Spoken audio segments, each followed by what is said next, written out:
sisi Allah Azza wa Jalla. Kita sedang memperkatakan tentang pedoman salat Rasulullah sallallahu alaihi wasallam. Hadirin dan hadirat, satu perkara yang sangat asas dalam agama ada dua. Tolong ikuti. Tauhidullahi wahdah, tauhidut tariqi ilaihi. Tauhidullahi wahdah,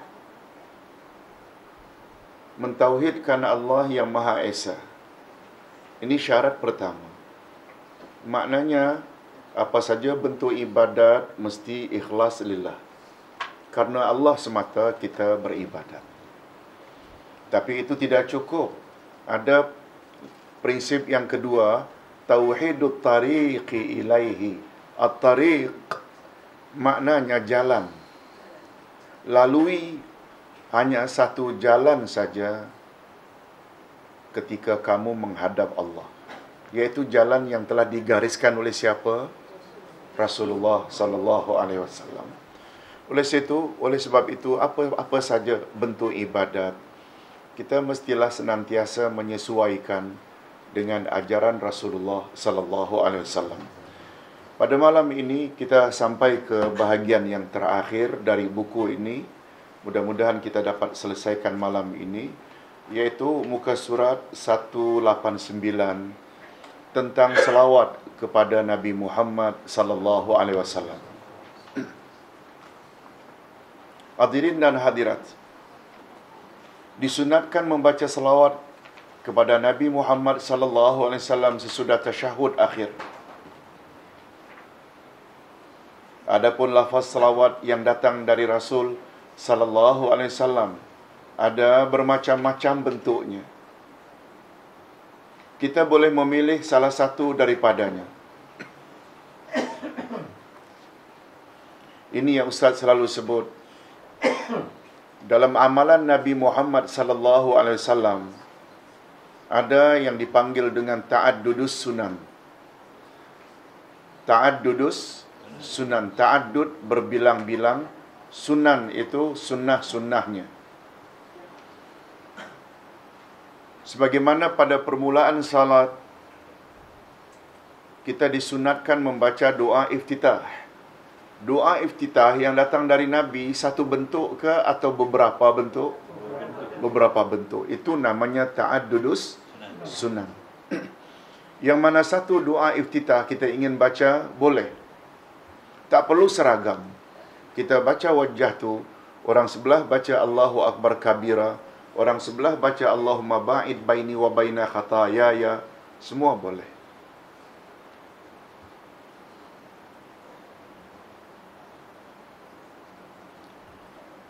Itu sebabnya di antara bahaya belajar satu mazhab saja, tak belajar yang lain,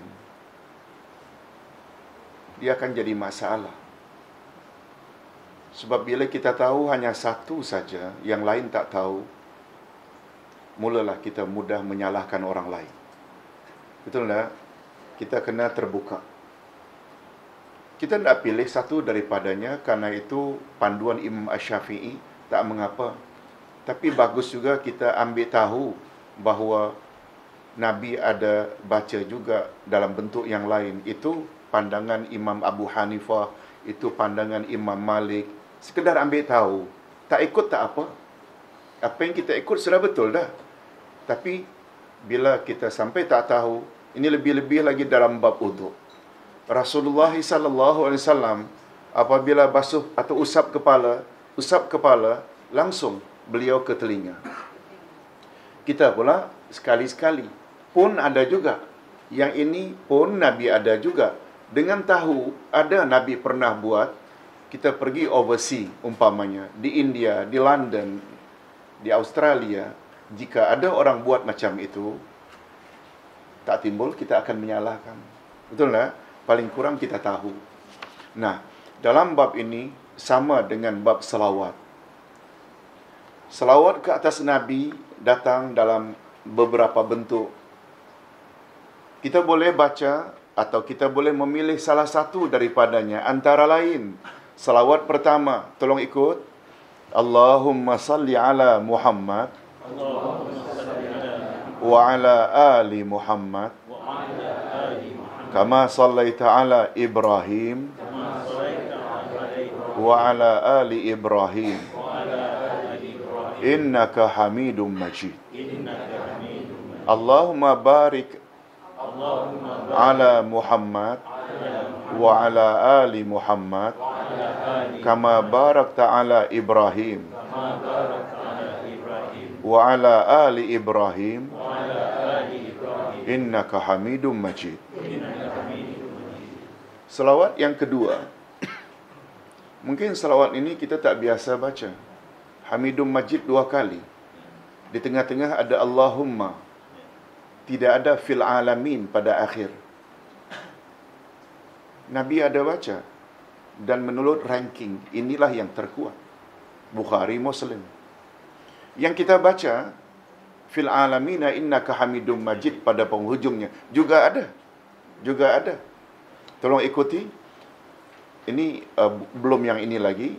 Kita baca dulu salawat yang kedua. Allahumma salli ala Muhammad wa azwajihi wa zurriyatihi kama sallaita ala ali Ibrahim wa barik ala Muhammad wa azwajihi wa zurriyatihi kama barakta ala ali Ibrahim innaka Hamidum Majid. Adapun salawat yang ketiga, Allahumma salli ala Muhammad wa ala ali Muhammad kama sallaita ala ali Ibrahim wa barik ala Muhammad wa ala ali Muhammad kama barakta ala ali Ibrahim fil alamin innaka Hamidum Majid. Penjelasan. Kesemua salawat di atas adalah berdasarkan riwayat yang sahih. Jadi yang mana satu dari 3 itu kita ingin amalkan, boleh tak? Boleh. Semuanya sahih. Salawat pertama berdasarkan hadis Ka'ab bin Ujrah yang diriwayatkan oleh Al-Bukhari dan Muslim. Maknanya sahih tak? Sahih.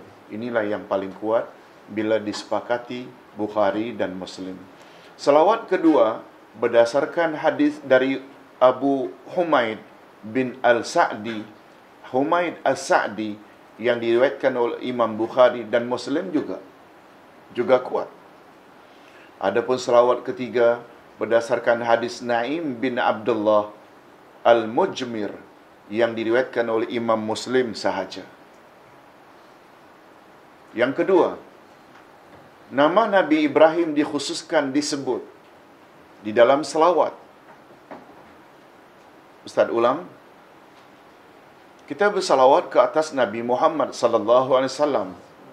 Mengapa disebut juga nama Nabi Ibrahim? Bolehkah bila ada yang tanya? Ini jawabannya. Nama Nabi Ibrahim dikhususkan disebut di dalam selawat, bukan nama nabi-nabi yang lain. Karena rahmat dan berkat tidak disebut secara bergandingan di dalam Al-Quran, kecuali hanya untuk baginda sahaja. Maaf. Bukan nama nabi-nabi yang lain. Karena rahmat dan berkat tidak disebut secara bergandingan di dalam Al-Quran, kecuali hanya untuk baginda sahaja. Umpamanya, rahmatullahi wa barakatuh alaikum ahlal bait. Seperti tergantung ayat ini. Tapi yang jelas, apa yang Ustaz masih ingat, mengapa nama Nabi Ibrahim disebut selain nama Nabi Muhammad sallallahu alaihi wasallam? Karena ajaran Nabi Muhammad sallallahu alaihi wasallam sangat hampir dengan ajaran Nabi Ibrahim.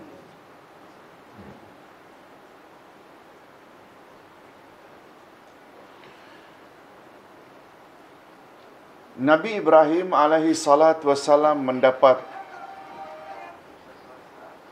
gelaran daripada Allah Azza wa Jalla sama dengan gelaran yang diberi oleh Allah kepada Nabi Muhammad sallallahu alaihi wasallam. Yaitu gelaran apa? Khalilullah. Gelaran Khalilullah. Semua Nabi dan Rasul mendapat gelaran Habibullah. Nabi Adam Habibullah, Nabi Nuh Habibullah. Apa makna Habibullah?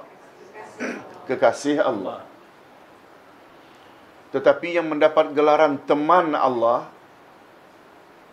yang mendapat gelaran kesayangan Allah, dua saja, yaitu Nabi Muhammad dan Nabi Ibrahim alaihi salatu wassalam. Itu sebabnya Palestin kan ada kota namanya Khalil. Itu sebabnya Nabi Ibrahim selalu dipanggil Ibrahim Khalilullah, Nabi Muhammad Khalilullah.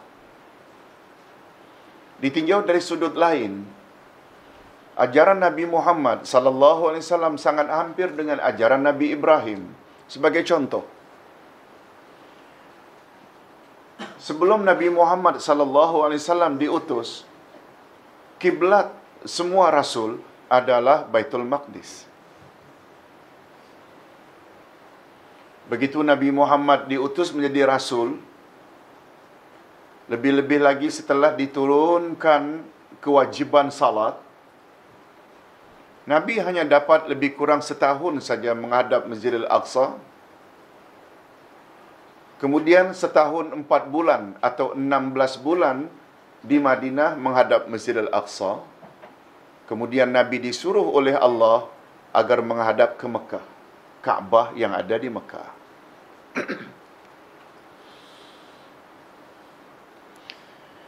Ketika itu orang-orang Yahudi dan Nasrani Madinah sibuk. Ini menunjukkan ajaran Muhammad tidak betul. Semua nabi-nabi sebelumnya semua menghadap ke arah Baitul Maqdis di Palestin. Mengapa dia menghadap ke Mekah? Waalaikumsalam. Silakan. Dah salat tu. Salat maghrib dah. Silakan tu. Kam tu. Sini tu.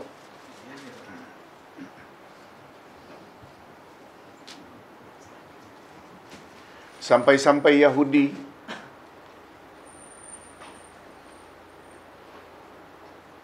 coba hendak memerangkap Nabi Muhammad sallallahu alaihi wasallam. Macam mana perangkap yang mereka buat? Ya Muhammad, sekiranya engkau kekalkan kiblat ke arah Baitul Maqdis, kami orang-orang Yahudi Madinah ramai-ramai akan memeluk agama Islam. Oh, lihat dia punya perangkap. Hati-hati. Perangkap yang sama kadang-kadang wujud juga pada akhir zaman.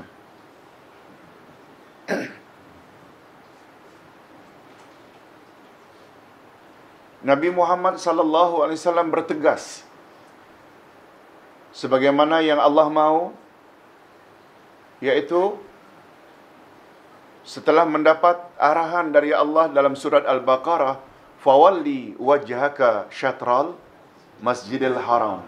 Arahkan wajahmu ke Masjidil Haram. Ayat 177 Al-Baqarah, tolong ulang. A'udzubillahi minasyaitonir rajim. Laisal birra an tuwallu wujuhakum qibalal masyriq wal maghrib walakinnal birra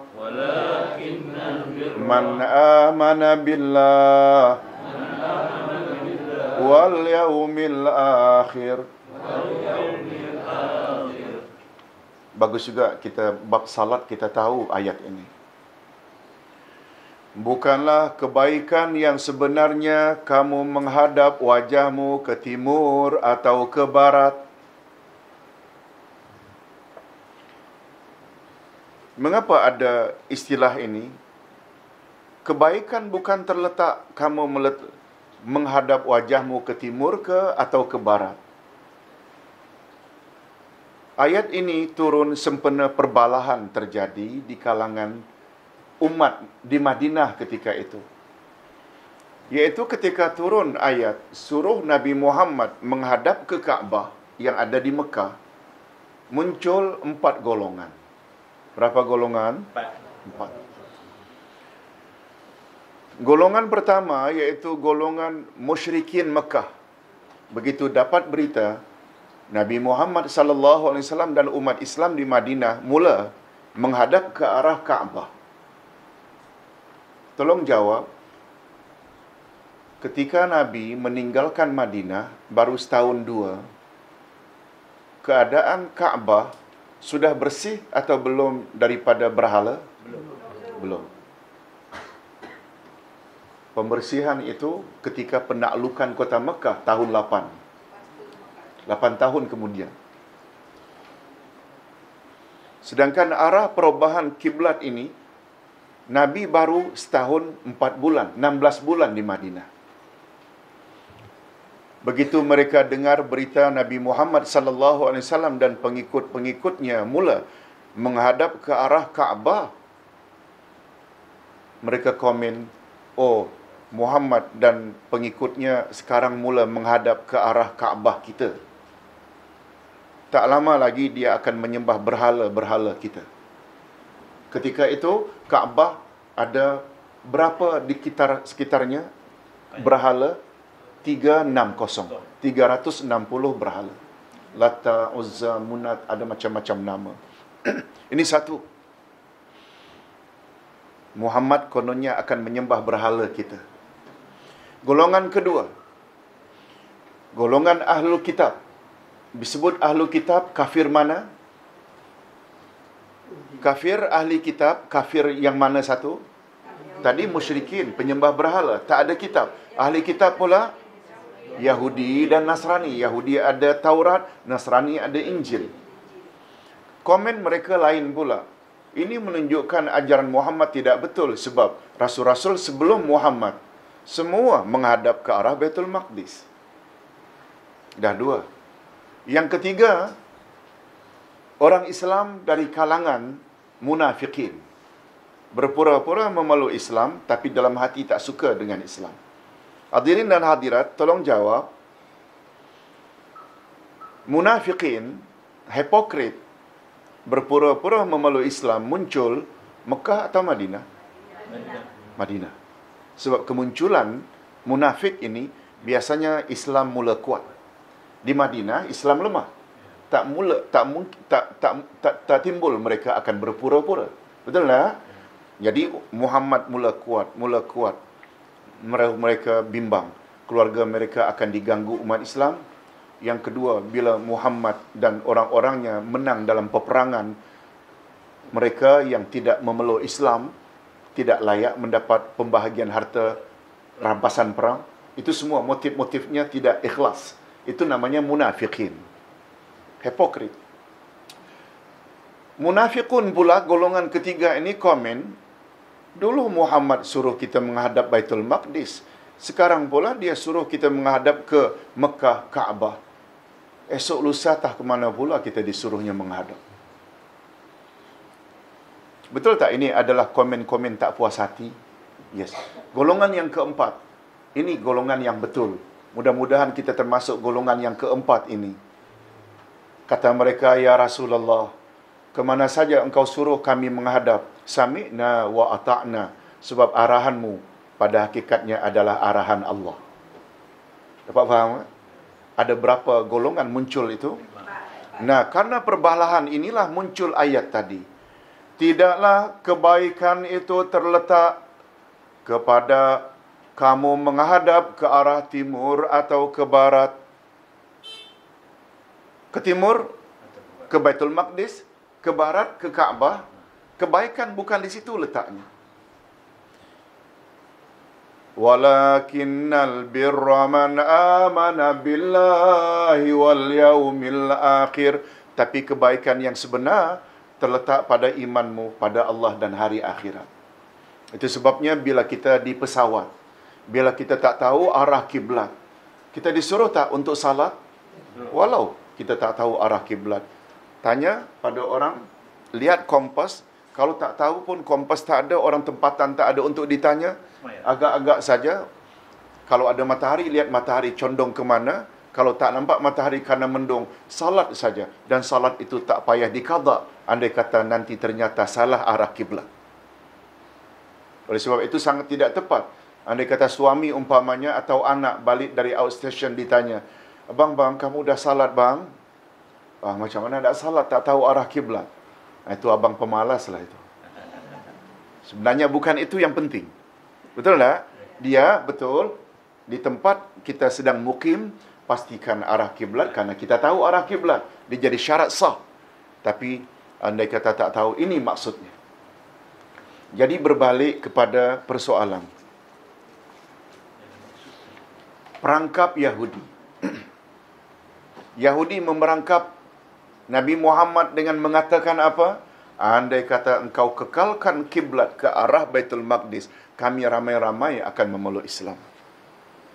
Nabi Muhammad sallallahu alaihi wasallam tetap bertegas, kerana ini arahan Allah. Kamu tak ikut tak mengapa. Yang penting aku tetap penuhi kehendak Allah. Rupanya hadirin dan hadirat, kata Syekh Ahmad Mustafa Al-Maraghi dalam tafsirnya, Tafsir Al-Maraghi, rupanya di dalam Taurat sudah disebut bahawa Rasul terakhir sememangnya kiblat mereka adalah Kaabah yang ada di Mekah. Kerana ini perangkap. Andai kata Nabi Muhammad umpamanya bersedia hanya sekedar nak cari pengikut kuantiti umat, Nabi Muhammad terpangkap. Ini menunjukkan bahawa ajaranmu tak betul. Sebab dalam Taurat, Allah dah sebut bahawa kamu punya kiblat memang di Mekah. Okey. Ustaz sedang memperkatakan tentang betapa dekatnya Nabi Muhammad dengan Nabi Ibrahim.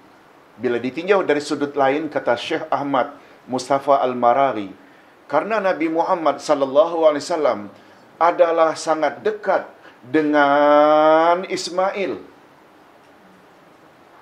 Dapat faham tak? Palestin, Ibrahim juga, tapi dibina oleh anaknya Ishak yang kemudian dapat Yakub. Yakub ini nama lainnya Israel. Anak cucu Yakub lah namanya Bani Israel. Nabi Muhammad bukan jalur itu. Walaupun Ibrahim tapi jalur Ismail. Yang membina Kaabah pula, betul tak? Ibrahim dan Ismail. Oleh sebab itu, keinginan beliau bersangat-sangatan. Ya Allah, saban hari beliau memohon, kiranya engkau pindahkanlah kiblat untuk umatku ke Kaabah. Itu yang beliau senantiasa kalau beribadat itu mendongak ke langit, mohon kasihan Allah, keprihatinan Allah. Akhirnya setelah setahun 4 bulan, Allah arahkan menghadap ke arah Kaabah. Dapat tahu tak sejarah ini? Ya. Jadi itu sebabnya mengapa Nabi Muhammad sallallahu alaihi wasallam dalam syariat salat bukan saja sebenarnya selawat, doa iftitah pun. Doa iftitah, wajjahtu wajhiya lilladzi fataras samawati wal ard. Sebenarnya itu doa siapa? Nabi Ibrahim. Nabi Ibrahim. Dan di belakang juga disebut kama sallaita ala Ibrahim wa ala ali Ibrahim. Itu sebagai gambaran betapa dekatnya Nabi Muhammad dengan Nabi Ibrahim alaihi salatu wassalam. Kalau kita lihat dari sudut sejarah juga, ada persamaan tak antara Nabi Muhammad dengan Nabi Ibrahim ketika memulai berdakwah menghadapi berhala? Sama tak? Sama betul. Ibrahim juga berhadapan dengan berhala-berhala. Nabi Muhammad juga berhadapan dengan berhala-berhala. Baik, kita teruskan. Yang ketiga, yang dimaksudkan dengan keluarga Rasulullah ialah Bani Hashim dan Bani Abdul Muttalib. Sedangkan keluarga Ibrahim pula ialah Ismail dan Ishak dan anak-anak mereka. Ini keluarga Ibrahim, Ismail dan Ishak. Hadirin dan hadirat, sekedar maklumat. Bible dalam bahasa Indonesia yang tersebar luas di Nusantara, termasuk sekarang di Malaysia. Nampak sangat penyelewengan yang mereka buat,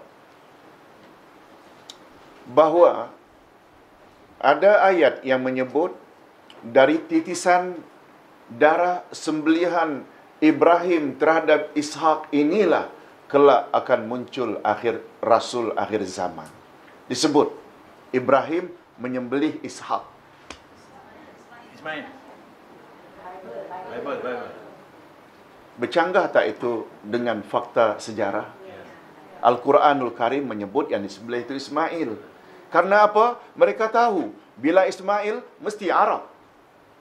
Sebab Ismail kahwin dengan Bani Jurhum, dapatlah bangsa Arab. Tadi pula Ishak dapat Yakub, Yakub pula namanya Israel.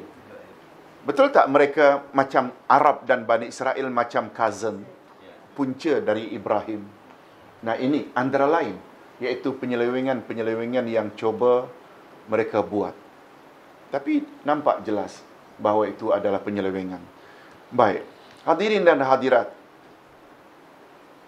sebagaimana dimaklumi bahawa kebanyakan jenis selawat tidak disebut di dalamnya nama Nabi Ibrahim secara sendirian atau terpisah daripada keluarganya, tetapi pada umumnya disebut kama sallaita ala ali Ibrahim. Nah, sebenarnya banyak riwayat menyebut kalau Nabi Muhammad, Allahumma salli ala Muhammad wa ala ali Muhammad kama sallaita ala ali Ibrahim. Tak disebut secara berasingan kama sallaita ala Ibrahim wa ala ali Ibrahim wa barik ala Muhammad wa ala ali Muhammad kama barakta ala ali Ibrahim. Langsung ali Ibrahim, bukan Ibrahim berasingan sebagaimana Nabi Muhammad sallallahu alaihi wasallam. Coba kita lihat apa sebabnya.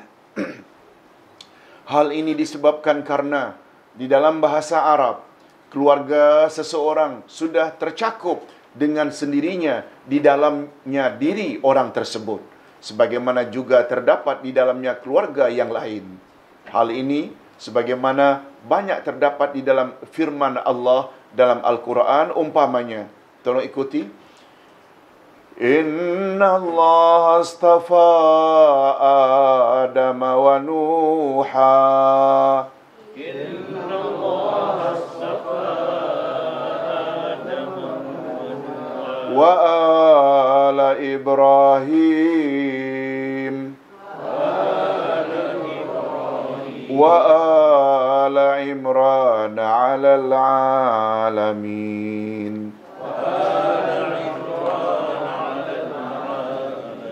Sesungguhnya Allah telah memilih Adam, Nuh, keluarga Ibrahim dan keluarga Imran melebihi segala umat di masa mereka masing-masing. Jadi bila disebut Allah memilih keluarga Ibrahim, termasuk tak Ibrahim juga dipilih selain Ismail dan Ishak? Keluarga Imran antara lain Nabi Musa, Nabi Isa. Itu keluarga Imran, Bani Israel. Itu maksudnya. Tetapi ada juga riwayat yang menyebut nama Nabi Ibrahim berpisah daripada keluarganya, seperti di dalam selawat daripada Ka'ab bin Ujrah yang diriwayatkan oleh Bukhari dan Muslim di atas, yaitu, tolong ikut sekali lagi, kama sallaita ala ali Ibrahim. Kama sallaita ala ali Ibrahim. Ali ini tak ada sebenarnya. Kama sallaita ala Ibrahim wa ala ali Ibrahim.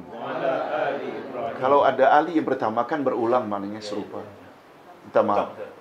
Ini kita potong ali yang pertama. Ada situ tak? Atau sudah Ustaz betulkan? Masih kekal kan? Ya, sepatutnya ali yang pertama itu tak ada. Tolong ulang sekali lagi yang betul. Kama sallaita ala Ibrahim wa ala ali Ibrahim. Oleh itu, kita digalakkan agar membaca saja selawat sebagaimana yang warid datang daripada Rasulullah sallallahu alaihi wasallam, karena pedoman amalan bagindalah yang paling tepat untuk diikuti. Apatah lagi kaedah ibadat ialah mengikut, bukan mengada-adakan perkara baru yang tidak ada dasarnya dari Rasulullah sallallahu alaihi wasallam. Demikian juga dengan talfiq, iaitu menggabungkan beberapa jenis selawat menjadi satu selawat baru atau menambah penambahan kata Sayyidina di hadapan nama Muhammad dan Ibrahim dalam selawat. Semuanya adalah bid'ah dalam urusan agama. Malahan yang terbaik ialah kita baca selawat mengikut sebagaimana yang datang dari Rasulullah sallallahu alaihi wasallam, iaitu sesekali kita baca selawat yang ini dan pada kali yang lain pula kita baca selawat yang lain pula tanpa membuat penambahan apapun. Begini, Ustaz punya pandangan yang lain setelah Ustaz tulis ini, pandangan yang lebih sederhana. Apa dia? Apa hukum Ustaz bila kita tambah Sayyidina? Boleh atau tidak? Mengakibatkan batal atau tidak selawat? Jawabannya macam ini. Jawaban ini yang Ustaz cenderung. Imam Asy-Syafi'i dalam sejarah ada tak membuat perubahan fatwa? Ada tak? Ada namanya qaul qadim, ada namanya qaul jadid. Qaul qadim ketika berada di Basrah, Baghdad. Qaul jadid ketika beliau berada di Mesir. Dan di Mesir beliau meninggal dunia.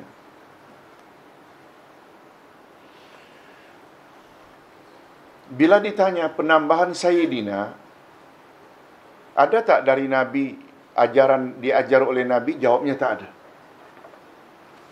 Cuma nak menyelesaikan masalah ini supaya tidak terjadi pertembungan adalah lebih bijak bila kita kata begini.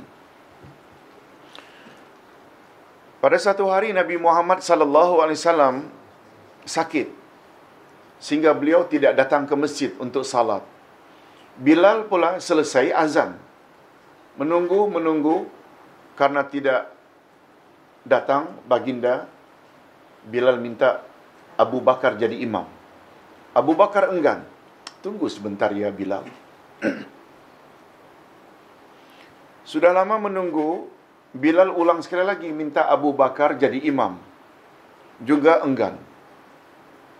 Kali ketiga Abu Bakar rasa patut untuk jadi imam, beliau pun ke depan menjadi imam. Setelah takbiratul ihram dan memulai membaca, beliau terasa Nabi Muhammad sallallahu alaihi wasallam datang masuk saf. Ya, karena kawan karib kadang-kadang bunyi langkah pun beliau tahu. Dehem, batuk umpamanya. Betul tak? Nabi Muhammad dengan Abu Bakar adalah sangat rapat.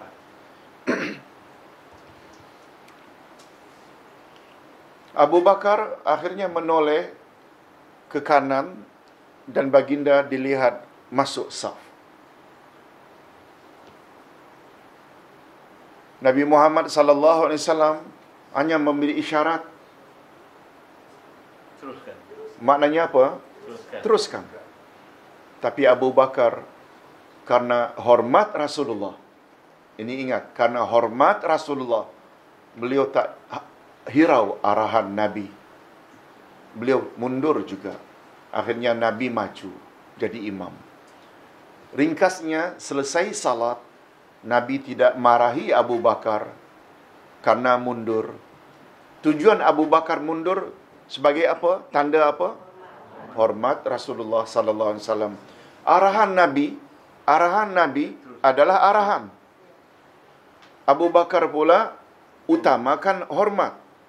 Dalam kaedah, antara menghormati Rasul dengan buat apa yang Rasul suruh, mana yang kita patut beri priority? Buat apa yang disuruh. Betul kita punya persepsi tidak respect Nabi. Dengan Nabi tidak larang, maknanya Nabi setuju tak? Namun demikian, bila ikut arahan Nabi itu adalah lebih baik. Oleh sebab itu, arahan Nabi sebagaimana tertera tanpa Sayyidina. Bila kita tambah Sayyidina dengan makna penghulu kami. Ya Allah, berilah selawat ke atas penghulu kami, Nabi Muhammad sallallahu alaihi wasallam, dan keluarga penghulu kami, sebagaimana Engkau telah beri selawat ke atas penghulu kami, Nabi Ibrahim, dan keluarga penghulu kami, Nabi Ibrahim. Itu maknanya ada unsur penghormatan. Boleh tak? Boleh. Jadi boleh memandang yang tadi, itu kaedahnya. Namun demikian, jangan sampai penambahan Sayyidina membuat kita akhirnya berkesimpulan penambahan dari Sayyidina adalah lebih baik. Sebab bila mendakwa demikian, apa yang diajar oleh Nabi secara indirectly kurang baik. Ustaz melihat approach macam ini akan lebih baik untuk masyarakat kita yang kadang-kadang sensitif sangat istilah bid'ah ini. Dapat faham maksud saya? Hadirin dan hadirat rahimakumullah. Okey. Setelah selawat ke atas Nabi Muhammad sallallahu alaihi wasallam, doa sesudah tasyahud akhir sebelum salam. Rupanya, hadirin dan hadirat, antara doa di dalam salat dengan doa di luar salat, mana yang lebih afdal? Dalam salat. Sebab ketika itu kita sedang menghadap dan berhadapan dengan Allah. Dan tempat yang paling afdal kita berdoa dalam salat, ada berapa tempat? Dua. Pertama, dalam sujud. Dan yang kedua, sebelum salam. Setelah tahiyat akhir dan sebelum salam. Kita tentang salat, tentang doa dalam sujud, ini terungkap di dalam hadis Nabi. Tempat yang paling hampir antara kamu dengan Allah adalah di dalam sujud. Oleh sebab itu, panjangkan sujudmu dan perbanyakkan doa di dalamnya. Itu dalil dalam sujud. Kita boleh tambah tak? Subhana rabbiyal a'la wa bihamdih dengan doa-doa. Cuma kurang digalakkan apabila kita sedang salat berjamaah. Terlalu lama berselang daripada maknanya gerakan imam. Itu sebabnya yang paling baik kalau ingin memperpanjangkan doa dalam sujud ketika salat sendirian. Salat sunat terutama. Nah, sekarang kita ingin lihat ada dalil tak memperbanyak doa setelah tahiyat akhir sebelum salam. Kita disunatkan berdoa sesudah tasyahud akhir atau tahiyat akhir sebelum salam dengan doa apapun yang kita sukai untuk kebaikan kita di dunia dan di akhirat. Ini berdasarkan hadis dari Abdullah bin Mas'ud, katanya, sesungguhnya Nabi SAW telah mengajar tasyahud kepada mereka para sahabat. Dan pada akhir hadis tersebut, Nabi Muhammad SAW menyuruh mereka, tolong ikuti, "Tsummal takhtar minal mas'alah ma tasha." Kemudian hendaklah kamu memilih doa yang kamu sukai. Hadis sahih riwayat Imam Muslim. Maknanya hadis menggalakkan doa setelah tahiyat akhir sebelum salam. Ada asas tak? Ada.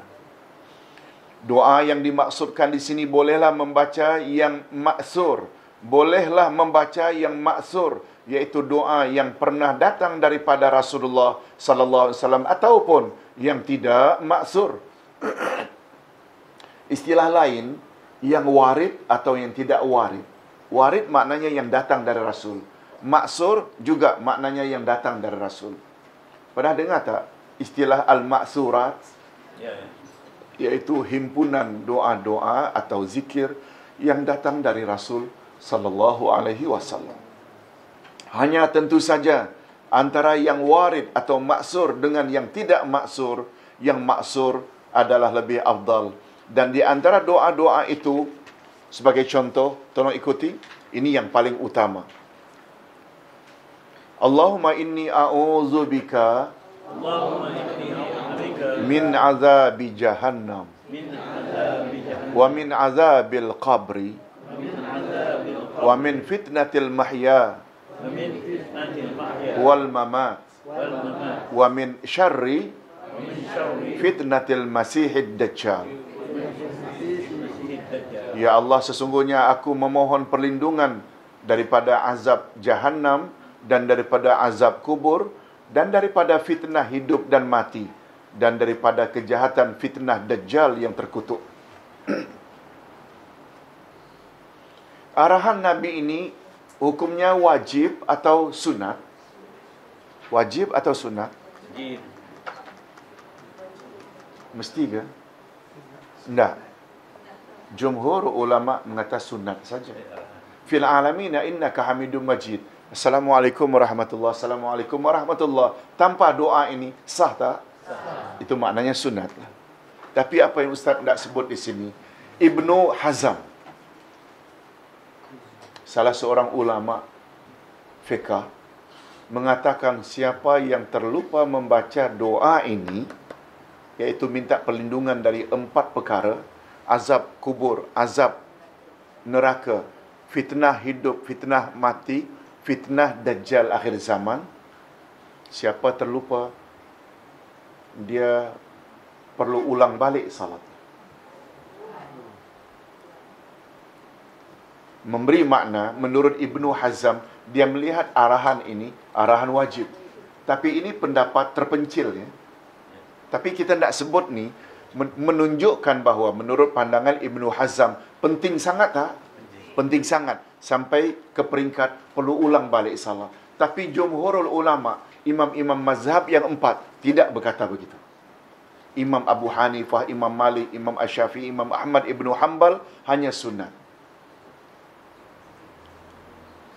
Ini menunjukkan bahawa memohon perlindungan daripada 4 perkara ini sangat mustahab.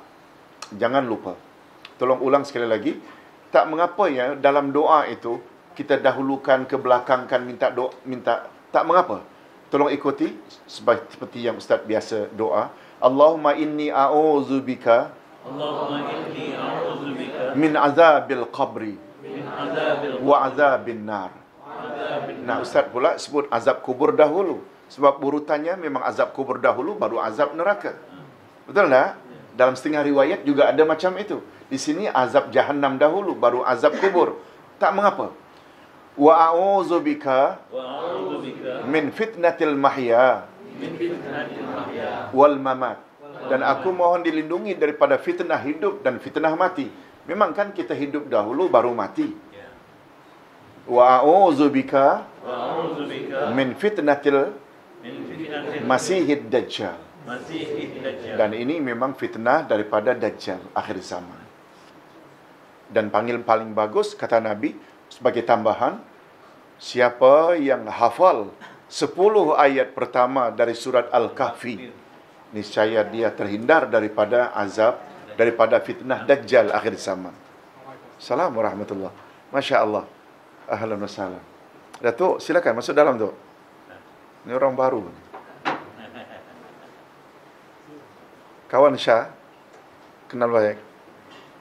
Kawan. Masya Allah. Ustaz kenal beliau dulu daripada Syah. Dekat 20 tahun dah kenal beliau ni, Datuk. Fadilah. Datang? Ya. Masya Allah. Baik, hadirin dan hadirat rahimakumullah.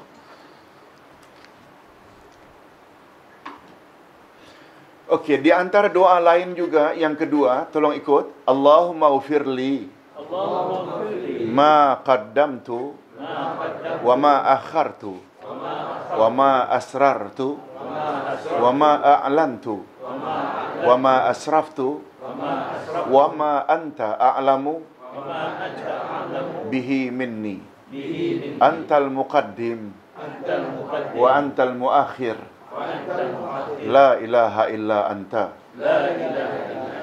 Ya Allah, ampunilah dosaku yang terdahulu dan yang akan datang, dan dosaku yang tersembunyi dan yang nyata, dan segala dosaku yang pernah aku lakukan, dan dosa-dosaku yang engkau lebih mengetahui daripadaku. Engkaulah yang mendahului dan engkaulah yang mengakhiri. Tiada Tuhan yang berhak disembah melainkan Engkau. Ini doa yang warid dari Rasul sallallahu alaihi wasallam. Minta diampuni oleh Allah doa terdahulu dan doa terkemudian. Jangan lupa ya, tidak lama lagi kita akan jumpa hari Arafah. Hari Arafah ialah puasa sunat pada berapa hari bulan Zulhijjah? 9 Zulhijjah. Dia akan jatuh pada hari Khamis. Betul tak? Hari Khamis. Sebab Jumaatnya itu hari raya. Nabi Muhammad sallallahu alaihi wasallam bersabda, siapa yang puasa pada hari Arafah, Allah akan ampun dosanya 2 tahun. Setahun berlalu dan setahun akan datang. 2 tahun. Komen ulama hadis. Macam mana kata mereka? Kalau dosa-dosa masa silam setahun yang lalu minta diampuni, wajar. Macam mana pula minta diampuni dosa yang belum kita buat? Pengertiannya kata ulama hadis, minta agar Allah ampun dosa setahun akan datang, iaitu minta Allah Subhanahu wa taala simpangkan hati kita.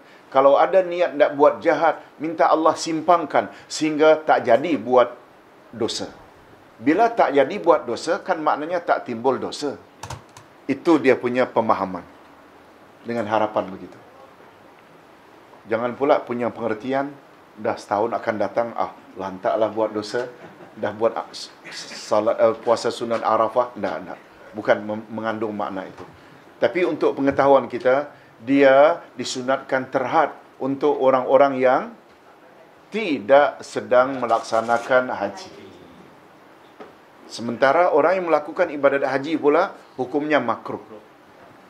Dibenci. Sebab mereka perlu kepada tenaga dan kekuatan ketika berada di Arafah. Wallahu a'lam. Satu lagi doa yang juga bagus untuk kita baca. Allahumma inni zalamtu nafsi zulman kathira wa la yaghfiru dhunuba illa anta faghfirli maghfiratan min 'indik warhamni innaka antal ghafurur rahim. Ya Allah, sesungguhnya aku telah menganiaya diriku dengan penganiayaan yang banyak. Dan tiada yang dapat mengampuni dosa-dosa melainkan Engkau. Oleh itu ampunilah aku dengan keampunan dari sisimu. Dan kasihanilah daku, sesungguhnya Engkaulah yang maha pengampun lagi maha pengasih.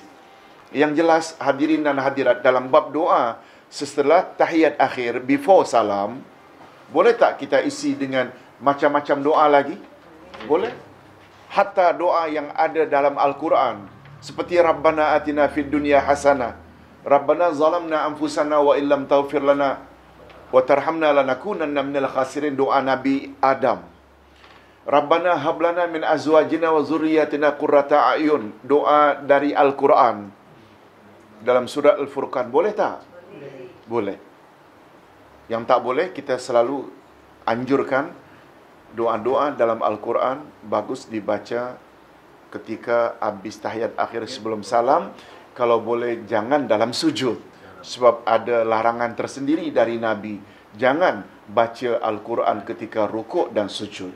Sebab ketika rukuk dan sujud, kita dalam posisi rendah. Dan ayat Quran kurang wajar dibaca dalam posisi rendah. Oleh sebab itu, bila kita baca sebelum salam, boleh tak? Boleh, sebab ketika itu duduk dan bukan dalam keadaan sujud dan rukuk. Okey, yang terakhir iaitu salam. Ustaz, kira kita selesaikan malam ini. Menurut pandangan jumhurul fuqaha, memberi salam pertama hukumnya wajib dan ia termasuk ke dalam salah satu rukun salat, dan salam yang kedua pula hukumnya hanya sunat. Ini berdasarkan sabda Nabi sallallahu alaihi wasallam. Tolong ikuti. Miftahus salah at-tahur wa tahrimuha at-takbir wa tahliluha at-taslim. Kunci salat adalah wuduk, dan mengharamkannya, iaitu yang mengharamkan salat adalah takbir, dan yang menghalalkannya adalah salam. Hadis riwayat Imam Ahmad, Syafi'i dan Ibnu Majah. Kunci salat adalah wuduk. Tanpa wuduk, salat tidak sah. Tapi bila ketiadaan air atau kulit alergik dengan air, boleh tayamum. Yang mengharamkan salat adalah takbiratul ihram. Apa maknanya takbir yang mengharamkan takbiratul ihram? Apabila kita mula takbiratul ihram memulai salat, betul tak haram hukumnya kita buat beberapa perkara yang sebelum takbir dibolehkan? Minum, bercakap, menoleh, bergerak banyak. Yang Abu Bakar tadi menoleh, boleh tak kalau hanya kepala yang menoleh, dada tetap menghadap kiblat? Boleh. Itu darurat bagi Abu Bakar lah. Dan ada tak hikmahnya Abu Bakar berbuat demikian? Ada. Kita antara lain dapat pengajaran. Yang sekedar menoleh tidaklah sampai membatalkan. Sebab Nabi tak katakan, ulang balik, hei Abu Bakar, salatmu, sebab kamu tadi menoleh. Tak ada riwayat itu memberi makna kalau Nabi diam saja, bermakna apa yang Abu Bakar buat boleh tak? Boleh. Baik, hadirin dan hadirat, berpaling ke kanan dan ke kiri ketika salam.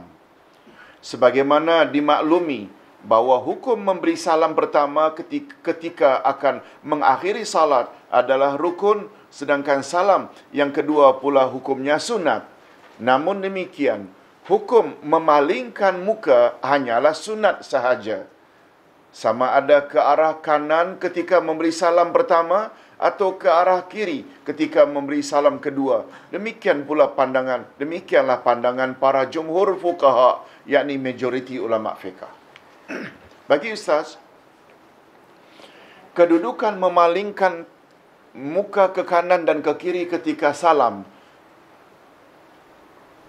sewaktu mengakhiri salat sama betul dengan kedudukan mengangkat tangan ketika takbiratul ihram pada awal salat. Takbiratul ihram hukumnya, Allahu Akbar hukumnya, rukun atau sunat? Rukun atau sunat? Allahu Akbar.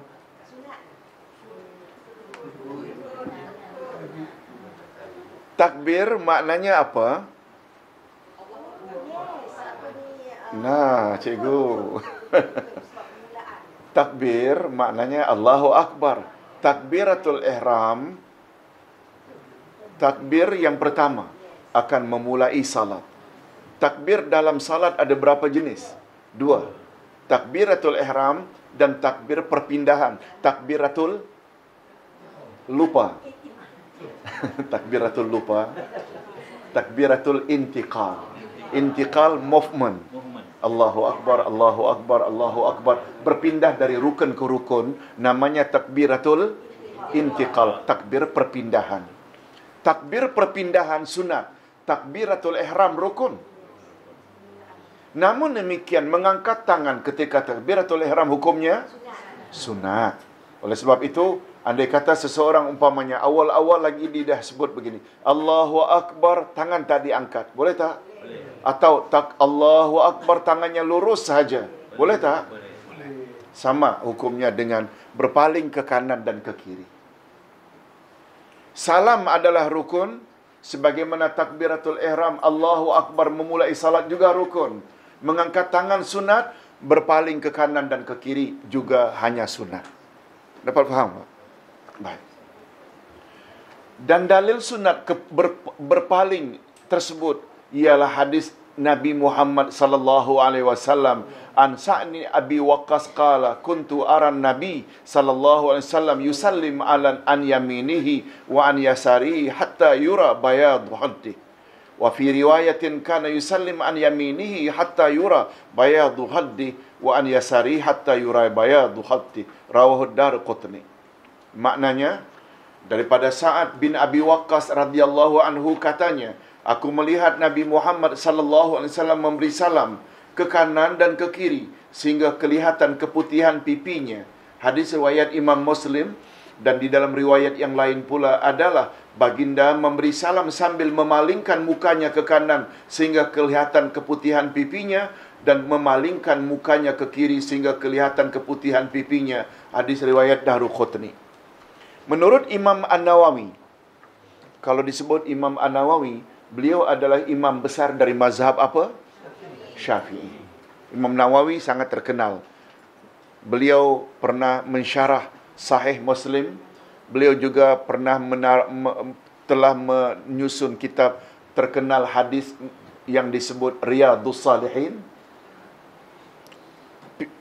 Hadis pilihan 40, semua itu Imam An-Nawawi, imam besar. Kalau kitab zikir pula, kitab Al-Azkar Imam An-Nawawi, beliau adalah ulama besar. Mazhab Syafi'i, kata beliau, mazhab Syafi'i dan jumhurul fuqaha daripada kalangan salaf dan khalaf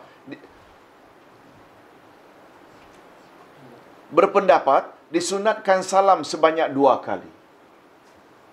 Disunatkan salam sebanyak 2 kali. Sedangkan menurut Imam Malik pula, para ulama sepakat atau ijma' bahawa salam yang wajib hanya sekali. Sekiranya salam hanya sekali, disunatkan mengucapkan salam tersebut dengan menghadap muka ke depan, iaitu ke arah kiblat. Dan jika salam yang diucap sebanyak 2 kali, maka hendaklah ia memalingkan mukanya ke kanan ketika salam pertama dan ke kiri ketika mengucapkan salam kedua. Malahan, jika mengucapkan salam kedua-dua salam sambil menghadap ke kanan sahaja, atau kedua-duanya sambil memalingkan muka ke kiri sahaja, atau kedua-duanya dengan menghadap ke depan sahaja, atau yang pertama ke arah kiri sahaja, yang kedua ke arah kanan, maka salamnya tetap sah sebab ia tidak tetapi ia tidak mendapat pahala atau fadilat kaifiat cara memberi salam mengikut sunnah Nabi sallallahu alaihi wasallam. Ringkasnya macam ini. Memberi salam yang rukun berapa kali? 1 kali. Cuma Imam Malik punya pandangan, bila kita memilih memberi salam 1 kali, cukup menghadap kiblat saja. Fil alamina innaka hamidum majid. Allahumma inni a'udzubika min azabil qabri wa a'udzubika min azabil nar wa a'udzubika min fitnatil mahya wal mamat wa a'udzubika min fitnatil masihid dajjal. Assalamualaikum warahmatullahi. Ke depan saja, kata Imam Malik. Tapi bila kita memilih 2 kali, bagus kita memaling ke kanan salam pertama dan ke kiri salam kedua. Malah apabila kita, kata Said Sabiq, Assalamualaikum, memilih 2 kali. Yang pertama ke kiri, Assalamualaikum warahmatullahi. Yang kedua ke kanan, Assalamualaikum warahmatullahi. Salamnya tetap sah. Cuma tidak dapat fadilat. Ikut sunnah Nabi. Ikut sunnah Nabi yang pertama ke mana? Ke kanan. Nah, Ustaz sebut ini supaya kita faham saja. Kita tak akan buat. Cuma bila ada orang buat dan tanya pada kita, kita boleh jawab begitu. Salatnya tetap sah. Malah apabila ia memberi salam yang pertama tanpa memaling ke kanan dan ke kiri pun sah juga. Sebab memaling ini hanya sunat hukumnya. Baik. Hadirin dan hadirat rahimakumullah. Adapun tentang salam diucapkan secara kuat, jahar atau perlahan, sir, maka Dr. Wahbah Az-Zuhaili berkata, jumhurul fuqaha, yaitu Imam Abu Hanifah, Imam Malik Asy-Syafi'i dan Imam Ahmad Ibn Hanbal sependapat bahawa salam pertama hendaklah diucapkan secara jahar, yaitu dengan suara yang kuat, sedangkan salam yang kedua hendaklah diucapkan dengan sir, yaitu perlahan sahaja, sama ada sebagai imam atau makmum atau munfarid, yaitu salat sendirian. Jadi kita salat sendirian, kita imam ke, kita makmum ke, yang pertama digalakkan baca dengan sir atau jahar. Yang pertama. Apa makna jahar? Kuat. Fil alamina innaka hamidum majid. Assalamualaikum warahmatullahi. Assalamualaikum warahmatullahi. Yang kedua cukup perlahan saja. Lebih-lebih lagi sebagai imam. Macam mana makmum akan memberi salam kalau tidak mengetahui secara pasti, confirm imamnya telah memberi salam. Tentu caranya, dia kenalah salam secara kuat. Betul tak? Assalamualaikum warahmatullahi. Kalau di Mekah atau Madinah, karena terlalu ramai, imam kadang-kadang tak dapat memekik. Dia cukup diketahui oleh orang yang di belakang. Assalamualaikum warahmatullahi. Lalu yang namanya muballigh. Apa makna muballigh? Penyampai. Assalamualaikum warahmatullahi. Kata yang di belakang imam. Betul tak? Yang macam itu. Sebagaimana Sami Allahu liman hamidah. Mubalighnya baca Sami Allah ke atau Rabbana? Rabbana lakal hamdu. Kita dah bahas bab itu. Makmum tak digalakkan baca Sami Allahu liman hamidah. Baik. Kita sampai ke bahagian yang terakhir betul, iaitu zikir dan doa. Walaupun dia bukan bahagian daripada salat, tapi dia digalakkan oleh Nabi. Dah habis salam, jangan langsung berdiri. Hendaklah duduk. Okey. Zikir dan doa sesudah salat fardu telah datang daripada Rasulullah sallallahu alaihi wasallam. Zikir-zikir dan doa yang bagus diamalkan sesudah kita selesai salat fardu. Walaupun hukumnya hanya sunat, tetapi sangat besar ganjarannya di sisi Allah. Dan di antara zikir dan doa tersebut ialah sebagaimana berikut. Tolong ikuti. Astaghfirullah, astaghfirullah, astaghfirullah. Maknanya aku mohon ampun kepada Allah sebanyak 3 kali. Penjelasannya, supaya kita beramal dengan yakin. Adakah dalilnya, Ustaz? Ada. Yang pertama, penjelasannya, hadis ini atau ungkapan ini tertera di dalam hadis sahih riwayat Imam Muslim daripada Daud bin Rashid, daripada Walid, daripada Al-Auza'i. Syarah Sunnah oleh Imam Al-Baghawi, muka surat 299. Maknanya, kita tak ragu lagi. Assalamualaikum warahmatullahi. Assalamualaikum warahmatullahi. Astagfirullah, astagfirullah, astagfirullah. Hanya saja hadirin dan hadirat, kita tambah dengan zikir atau istighfar yang panjang. Juga boleh. Astaghfirullahalazim alladzi la ilaha illa huwal hayyul qayyum wa atubu ilaih. Boleh, tak salah. Sekedar kita hendak batasi astagfirullah, astagfirullah, astagfirullah juga boleh. Macam umpamanya yang datang dari Nabi ketika memulai makan dan minum, bismillah saja. Tak ada tambahan. Ar-Rahmanir Rahim. Apabila kamu akan makan,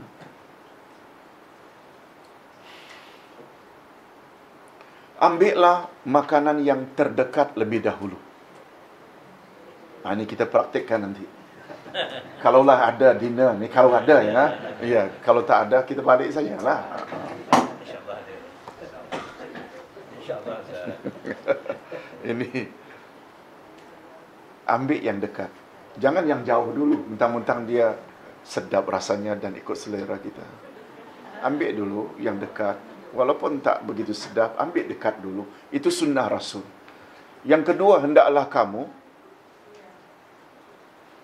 baca bismillah. Nabi kata bismillah.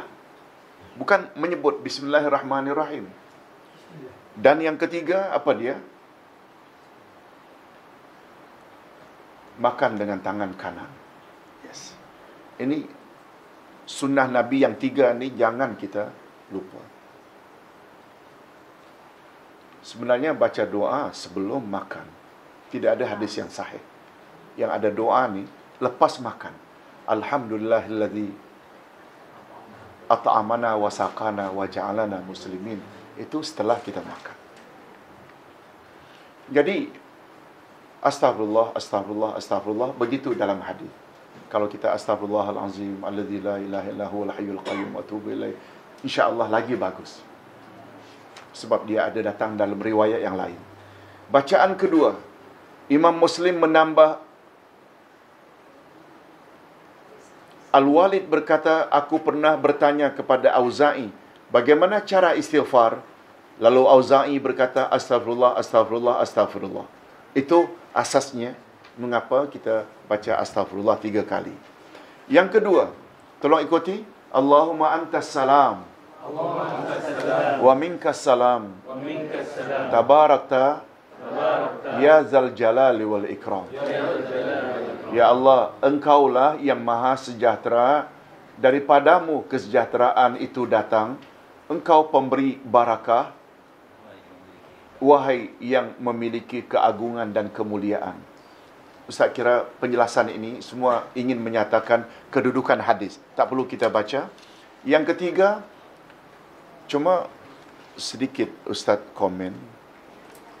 Allahumma antas salam wa minkas salam tabarakta ya zal. Allahumma antas salam wa minkas salam wahiyina rabbana bisalam wa adkhilnal jannata daras salam tabarakta rabbana. Kan ada panjang. Juga ada datang dari Nabi. Tapi tahu tak bila itu dibaca? Ketika jolong-jolong melihat Kaabah masuk Masjidil Haram. Nabi ajar yang itu. Habis salat, Nabi ajar yang pendek ini. Kalau Ustaz lebih suka baca sebagaimana yang diajar oleh Nabi. Sempena melihat Kaabah buat jolong-jolong kali. Allahumma antas salam wa minkas salam wa hayyina rabbana bisalam wa adkhilnal jannata daras salam. Itu diajar oleh Nabi ketika kita masuk Masjidil Haram, terserempak mula-mula sekali melihat Kaabah. Nah, karena Nabi ajar ini, sempena ini, bagus kita baca yang ini sahaja. Iaitu, tolong ulang sekali lagi. Allahumma antas salam. Wa minkas salam. Tabarakta. Ya zal jalali wal ikram. Masya Allah. Waalaikumsalam warahmatullahi. Kita tahu jam, memang jam. Hujan. Kak Harrison. Baik. Hadirin dan hadirat. Adapun zikir jenis ketiga, la ilaha illallah wahdahu la syarikalah. La ilaha illallah wahdahu la syarikalah. Lahul mulku wa lahul hamdu wa huwa ala kulli syai'in qadir. Nah, ini bacaan yang biasa. Selanjutnya, Allahumma ajirni minan nar. Allahumma ajirni minan nar. Allahumma ajirni minan nar. Sebanyak 7 kali. 7 kali. Tapi dia untuk salat apa? Maghrib dan subuh. Cuma ada penjelasan di sini. Doa ini dibaca, cuba lihat muka surat 204. Doa ini dibaca setelah salat subuh dan maghrib saja sebanyak 7 kali. Dan untuk salat maghrib, sebaiknya doa ini diawali dengan bacaan. Tolong ulang. Allahumma inni as'alukal jannah. Baru Allahumma ajirni minan nar. Allahumma ajirni minan nar. Untuk maghrib saja. Fadilat doa ini, jika dibaca setelah salat subuh, sebelum ia bercakap dengan seorang manusia pun, lalu ia mati pada siang itu, maka dia ditulis oleh Allah terhindar dari api neraka. Dan jika dibaca setelah solat maghrib, sebelum ia bercakap dengan seseorang manusia pun, lalu ia mati pada malamnya, maka ia ditulis oleh Allah terhindar dari api neraka. Jadi sangat bagus doa ini dibaca maghrib dan subuh masing-masing 7 kali. Dan khas untuk maghrib diawali dengan Allahumma inni as'alukal jannah. Zikir dan doa yang kelima. Kalau baca di waktu lain tapi di waktu salat yang lain tapi cuma sekali saja boleh ke tak? Boleh.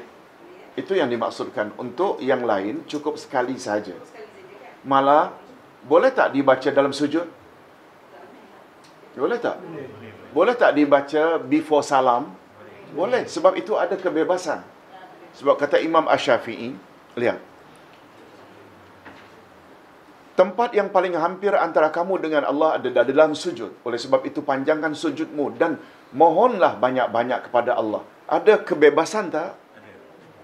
Begitu juga apabila kamu selesai membaca tahiyat akhir, sebelum salam, hendaklah kamu baca apa yang kamu suka. Ada tak kebebasan?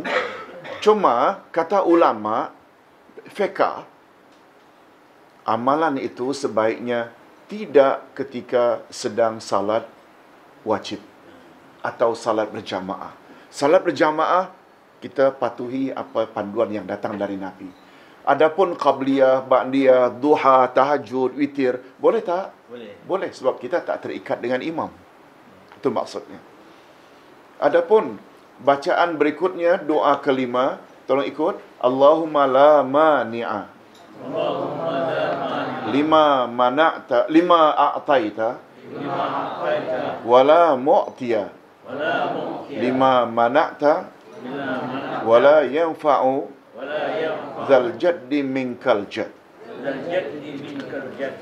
Doa yang keenam, la ilaha illallah wahdahu la syarikalah, La ilaha illallah wahdahu la syarika lah, lahul mulku lahul mulku wa lahul hamdu wa lahul hamdu wa huwa ala kulli syai'in qadir. wa ala kulli syai'in La hawla wa la quwwata illa billah. la hawla wa la quwwata illa billah. La ilaha illallah La ilaha illallah wa la na'budu wa la na'budu illa iyyah illa iyyah ahlan ni'mah ahlan ni'mah wal fadli wal fadli was sana'il hasan. was sana'il hasan. La ilaha illallah La ilaha mukhlisina lahuddin mukhlisina lahu walau karihal kafirun. walau karihal kafirun. Adapun zikir dan doa yang ketujuh pula, ini ayatul kursi. Semua kita biasa dengan ayat ini. Allahu la ilaha illa huwal hayyul qayyum.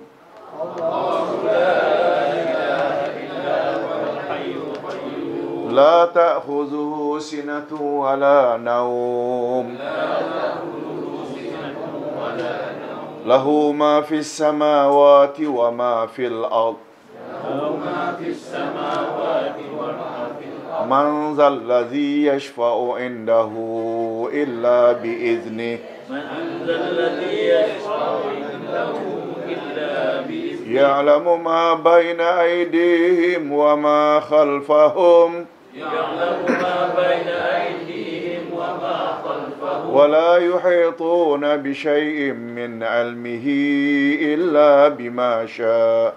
ولا يحيطون بشيء من علمه إلا بما شاء. وسع كرسيه السماوات والأرض وسع كرسيه السماوات والأرض ولا يؤوده حفظهما ولا يؤوده حفظهما وهو العلي العظيم. وهو العلي العظيم. Kemudian berikutnya baca 3 qul.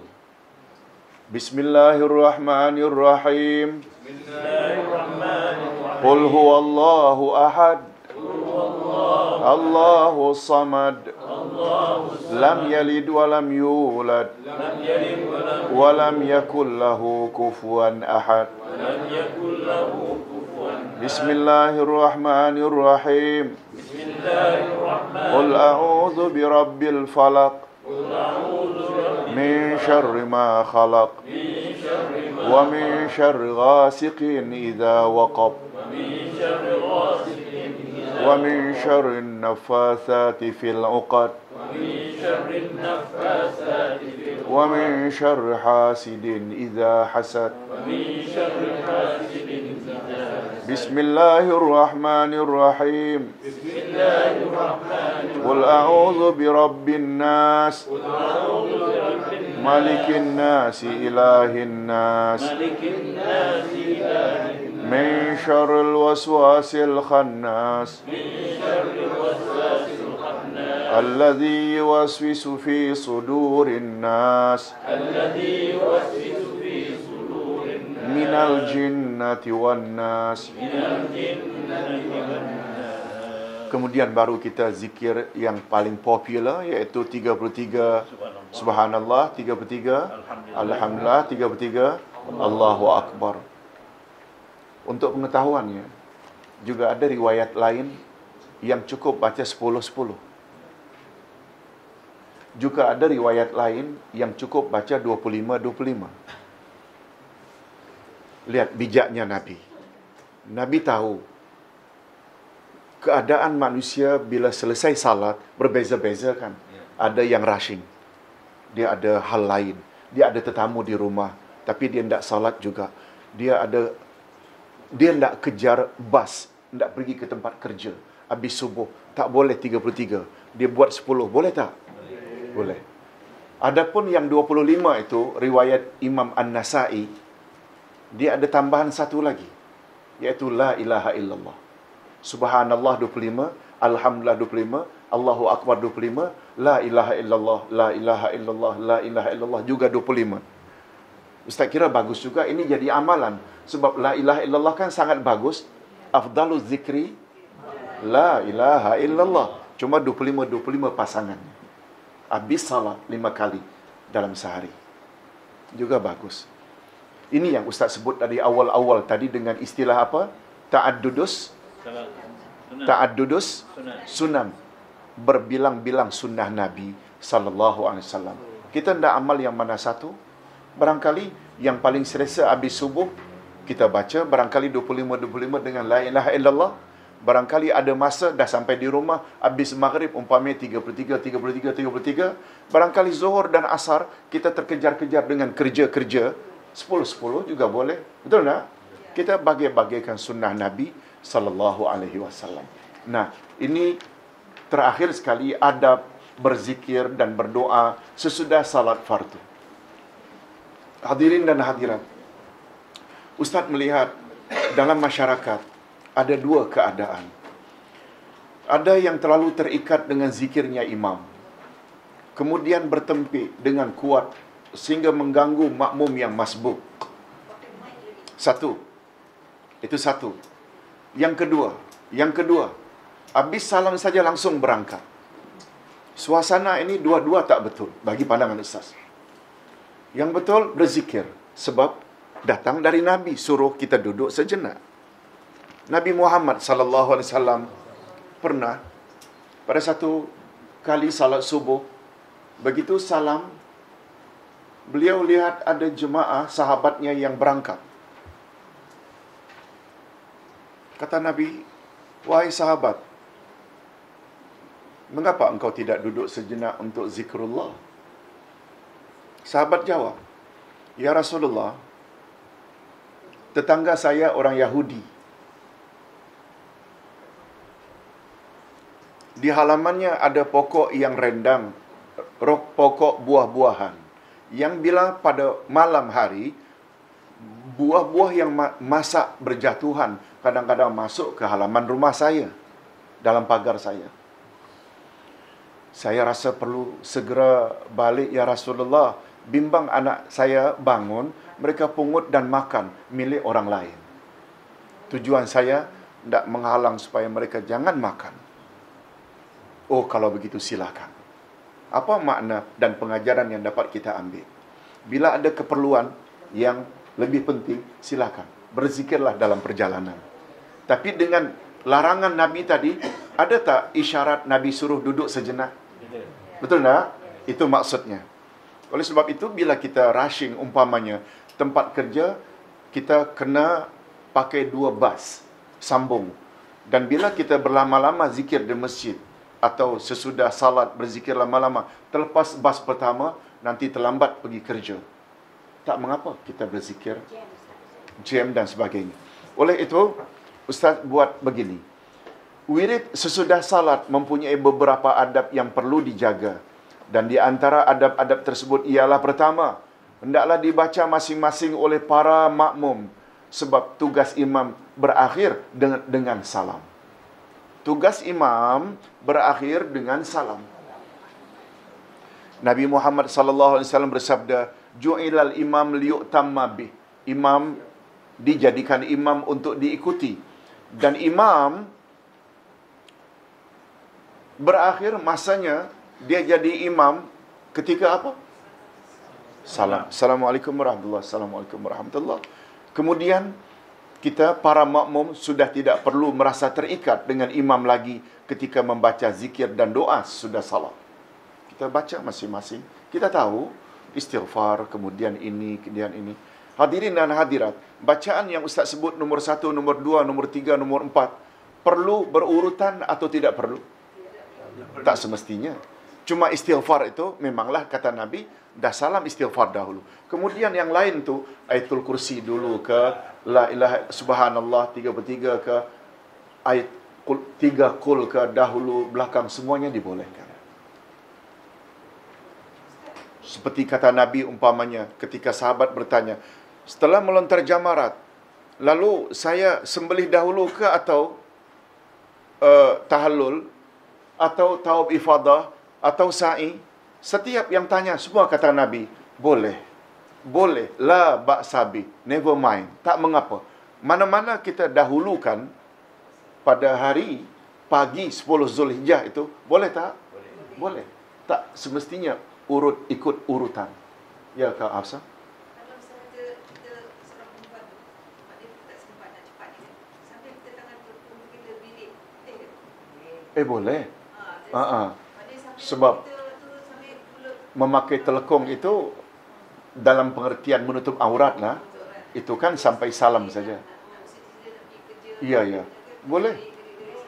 Malah isteri yang salat umpamanya subuh, dia teringat belum lagi masak air panas umpamanya. Sedangkan suami pula cekodok. Ya, ya. Dia buktinya Kak Rahmah suka goreng cekodok ni. Nak cekodok umpamanya kita kena berkejar ke dapur takut umpamanya hangus ke, itu semua boleh, tak ada masalah, tak ada masalah. Sebab itu dikatakan salam itu menghalalkan. Faham makna tadi? Kalau takbir itu ihram itu mengharamkan, salam menghalalkan. Maknanya apa? Apa yang sebelum ini kita tak boleh, jadi boleh. Namun demikian, bila kita duduk sejenak, itu sangat baguslah. Cuma itu tadi, Allahumma ajirni minan nar, Allahumma ajirni minan nar 7 kali habis subuh. Sebelum kita bercakap, itu disebut sebelum kita bercakap. Maknanya kita utamakanlah sebelum kita cakap hal-hal keduniaan, kita baca itu dulu. Baik, yang kedua, wirid, yakni zikir dan doa. Wirid tersebut hendaklah dibaca dengan nada suara yang rendah dan tawaduk. Lebih-lebih lagi kalau ada makmum lain yang sedang menyempurnakan salat mereka. Ada apa makna masbuk? Ada beza tak dengan muwafiq? Ini istilah-istilah yang kita kena faham. Tadi, orang yang salat ada 3 keadaan. Imam, makmum dan munfarid. Faham makna munfarid? Sendiri. Salat sendirian. Bila berjamaah, mesti ada imam, ada makmum. Okey. Bila kita umpamanya dapat takbiratul ihram, setelah kita pastikan imam takbiratul ihram, Allahu Akbar, kata imam, kita pun di belakang Allahu Akbar. Namanya muwafiq. Muwafiq namanya dapat bersama imam. Tapi bila kita terlambat, umpamanya dah terlepas 1 rakaat, namanya iya, masbuk. Masbuk maknanya terlambat, ketinggalan.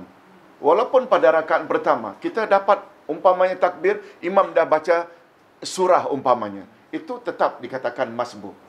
Nah, orang yang masbuk disuruh supaya menyempurnakan bila imam dah salam. Betul tak mereka perlu kepada khusyuk? Oleh sebab itu makmum seharusnya perlu. Hadirin dan hadirat, Ustaz dah buka satu perkara. Nabi larang tak kita mendatangi masjid salat berjamaah bila kita sudah makan bawang mentah? Matlamatnya apa? Jangan mengganggu. Jangan mengganggu istilah dalam salat bukan hanya terbatas pada bau. Yang kita kiaskan bila bawang mentah itu bau, termasuk rokok tak? Termasuk. Kemudian, yang mengganggu ini bau sahaja ke atau pergerakan? Pergerakan. Yang apabila pergerakan kita mengganggu orang sebelah, jangan. Umpamanya, walaupun kata Nabi, tahiyat akhir itu tawarruk. Faham tawarruk? Duduk selimpuh. Yang apabila terlalu sempit, yang bila kita tawarruk mengganggu orang sebelah, cukup iftirash. Karena tidak jaga orang, jangan sampai. Kan setengah-setengah orang tawarruknya condong begitu. Oh, jauh. Orang lain kena. Orang lainnya. Tolak aja Ustaz. Kemudian, satu lagi, kita baca kuat. Orang itu baca perlahan. Al-Fatihah dia baca. Dia perlu khusyuk. Kita pula baca kuat. Mengganggu tak? Mengganggu. Sebab ada pandangan yang mengatakan, Ustaz pernah tanya, mengapa baca kuat tadi? Ustaz, kan kita disuruh supaya orang sebelah-sebelah tu menyemak bacaan kita. Ada pula, dia tak khusyuk, menyemak pula. Nah, kalau kita luaskan lagi makna mengganggu, sehabis salam, ada orang masbuk. Bila kita berzikir kuat, mengganggu tak? Dia perlu khusyuk, mengganggu juga. Luas makna mengganggu. Kita mesti ada sensitivity, kepekaan. Tapi Ustaz, Macam kita terasa terganggu, orang lain juga terganggu. Ya, Pak. ni masa kita semayang berjemaah kadang-kadang di masjid-masjid, Ha. you know, ada imam bila lepas salam dia pun baca dengan mic suara besar Ustaz. Padahal ada yang masbuk tu Ustaz mengganggu. Itu yang Ustaz maksudkan. Itu macam mana? Apa, tak perlulah Ustaz sebut di sini. Faham lah kan? Ustaz, kira tu Ya. kan kita disuruh merapatkan kaki kan. Mm. Tapi kalau ada orang yang menjarakkan, kita rapatkan juga. Kita mengganggu dia ke macam? Inilah akibat daripada kefahaman yang tidak merata. Sebenarnya agama suruh. Bukanlah sebenarnya kita tidak mengganggu dia. Setiap kita tidak rapat, itu disuruh oleh Nabi. Sebab kata Nabi, bila jarang, syaitan dalam bentuk anak kambing mencelah-celah kamu, sehingga kamu susah mendapat khusyuk. Kita tidak jaga itu. Tapi kerana mereka tak faham, mereka lari-lari juga. Ustaz tidak melihat itu sebagai gangguan. Sebab itu disuruh oleh Nabi. Ustaz pernah salat di Madinah.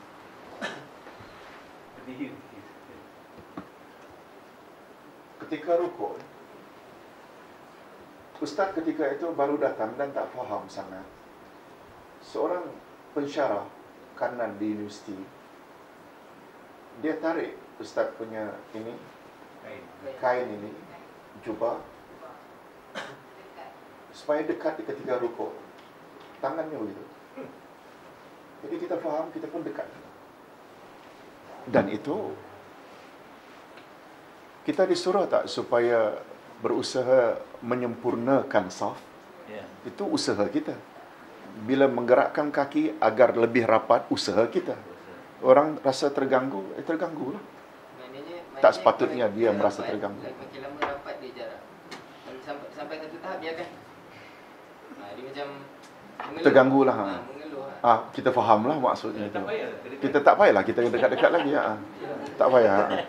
Daripada nanti dia cabut tak mau berjemaah lagi. Tak. Berpada-padalah.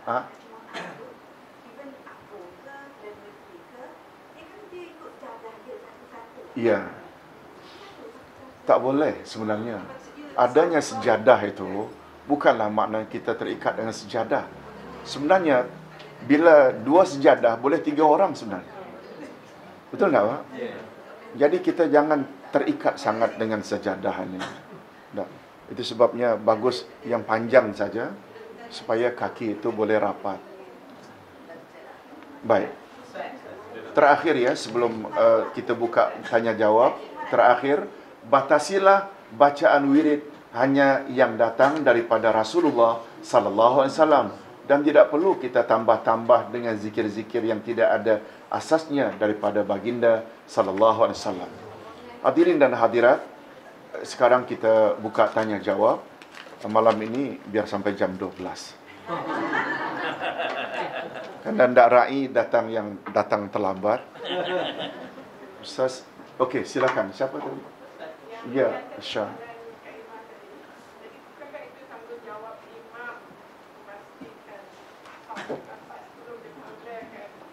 Okey, jawapan Ustaz. Bukankah Ustaz tanggungjawab imam meluruskan saf? Yes. Nabi Muhammad sallallahu alaihi wasallam tidak akan memulai takbiratul ihram selagi tidak lurus. Umar ibn Khattab pula malah perlu pakai cambuk rotan. Bagi yang tak lurus itu diluruskan. Setelah memastikan lurus dan rapat, baru baginda menghadap kiblat memulai takbir. Sepatutnya ini diikuti oleh imam-imam kita. Walaupun kita lihat tidak begitu dalam realiti. Adapun setelah dipastikan pada permulaannya lurus, kemudian setelah dalam salat mereka jadi renggang, itu bukan tanggungjawab imam lagi. Allahu a'lam. Ya Kak Afsah? Ada pula separuh tu bila bagi salam, dia nyambung. Ya.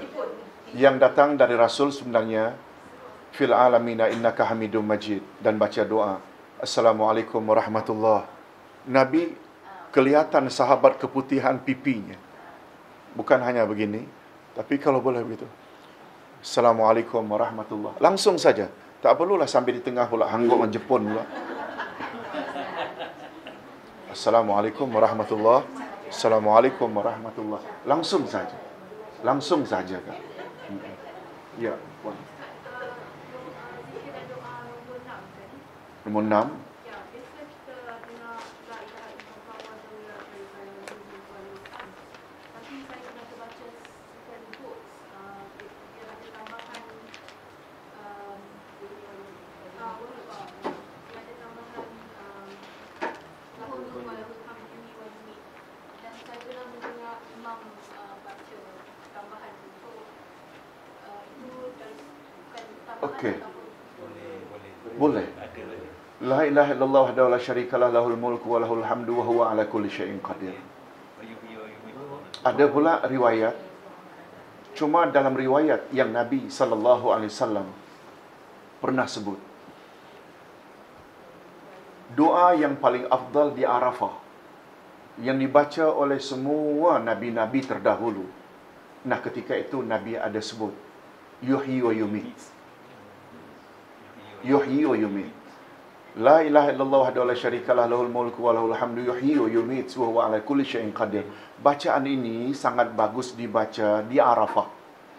Nabi ada sebut yuhyi wa yumit. Hadis-hadis yang lain pula Nabi tidak tambah itu. Ulama sepakat mengatakan tak mengapa bila kita baca itu juga. Ustaz buat contoh ya. Kadang-kadang Nabi baca ketika i'tidal, Rabbana lakal hamdu. Okey. Riwayat lain, Rabbana walakal hamdu. Riwayat lain pula, Allahumma Rabbana walakal hamdu. Ada tambah waw, ada tambah Allahumma. Ulama tafsir kata, bila kita combine itu semua lagi bagus. Jadi tak ada masalah bila kita tambah yuhyi wa yumit di dalam bacaan tadi. Tak ada masalah. Ya. Salam untuk salat jenazah Ustaz. Salam untuk salat jenazah. Ya. Salat jenazah yang datang dari Nabi sallallahu alaihi wasallam satu kali. Assalamualaikum warahmatullahi. Satu kali. Cuma ulama yang membuatnya dua kali mengkiaskannya dengan salat biasa. Bila kita akur dengan kaedah ibadat, la qiyasa fil ibadah, tidak ada kias dalam bab ibadat. Sebenarnya yang paling baik untuk salat jenazah khususnya sekali sahaja. Begitu yang Ustaz tahu. Tadi ada Ustaz sebut takut anak dia mau minum buah yang jatuh dalam hadapan dia. Kan? Kalau misalnya kata, ada hadis mengatakan, kalau misalnya kata buah pokok dia di rumah jiran, tapi belahan dia tu berjurai ke rumah kita, dan buah dia jatuh ke rumah kita. Itu dihabiskan kita kawasan kita. Tak masuk dalam kawasan kita. Ya, jiran tetangga ada pokok yang dahan-dahannya sebelah kita. Sampah mereka. Okey. Sebenarnya tak boleh. Itu tetap hak dia. Kalau umpamanya lain halnya ada semacam perjanjian.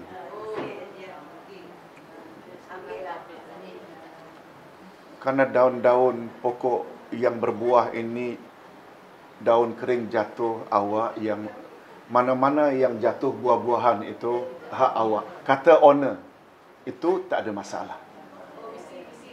Mesti owner ada lafaz Ataupun lepas tu kita beritahu owner. atau beritahu owner, tak jadi masalah. Minta. Jadi istilah agama ni ada yang dipanggil dengan warak. Pernah dengar istilah warak? Warak ni, jangankan perkara haram makruh, syubhat pun dia tak mau. Kan ini maknanya ada ownernya. Keseluruhan pokok itu milik dia.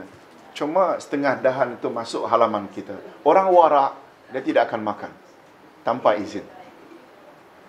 Gitu tak? Okey.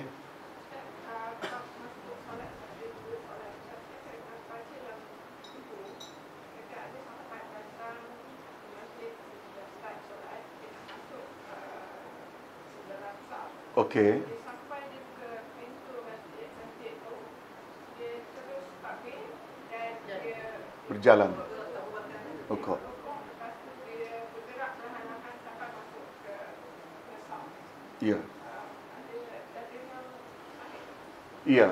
Ada riwayat yang mengatakan orang yang masbuk ketika dia lihat imam akan rukuk, dia pun takbir, belum lagi masuk saf.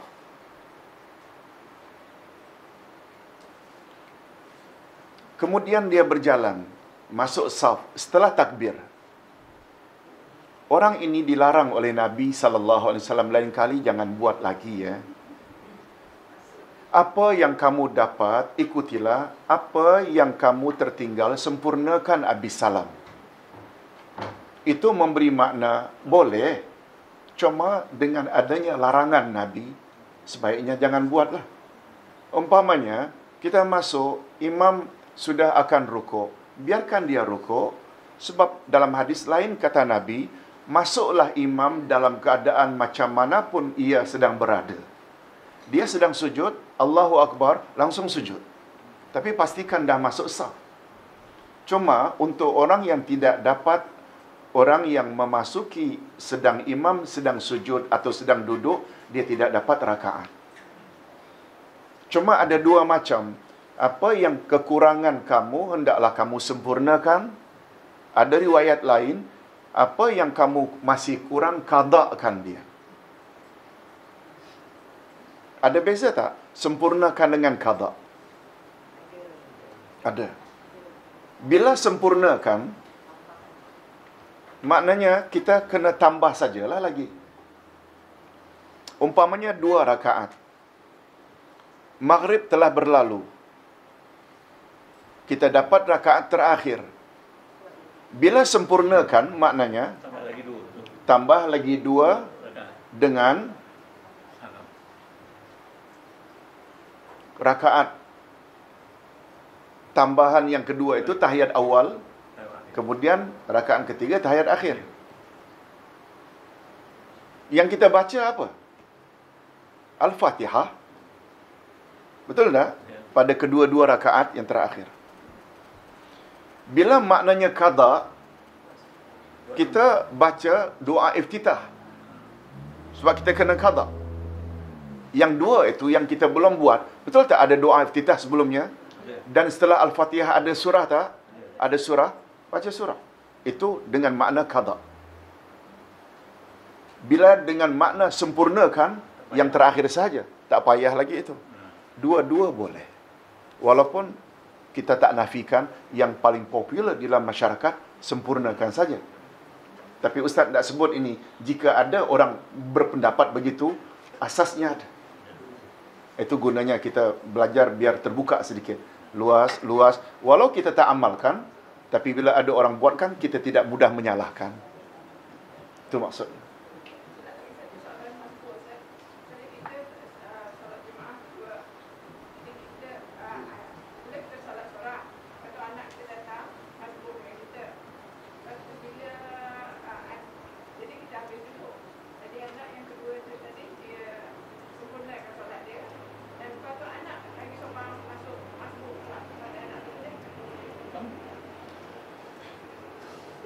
Anak yang pertama dah salam belum? Anak pertama, anak kedua ini masuk, Imam dah salam belum? Dah salam. Okey. Okey. Bila Tuan cakap anak lah di masjid, ada yang masbuk. Imam salam, lalu yang masbuk naik. Lalu datang jemaah, Dia masuk. jemaah dah bersorai dah. Cuma yang masbuk masih ada salat lah. Boleh tak dia jadikan yang masbuk ini sebagai imam? Itu kan pertanyaannya. Ada dua pandangan. Pandangan yang pertama, Nabi melarang buat dua jamaah. Dua jamaah. Terhadap pandangan ini, maknanya dia tidak boleh masbuk. Dia tidak boleh berimam terhadap orang masbuk tadi. Pendapat kedua kata boleh. Ustaz cenderung pada pendapat kedua. Ustaz tahu ada ustaz-ustaz sunnah kita kata tak boleh. Larangan Nabi.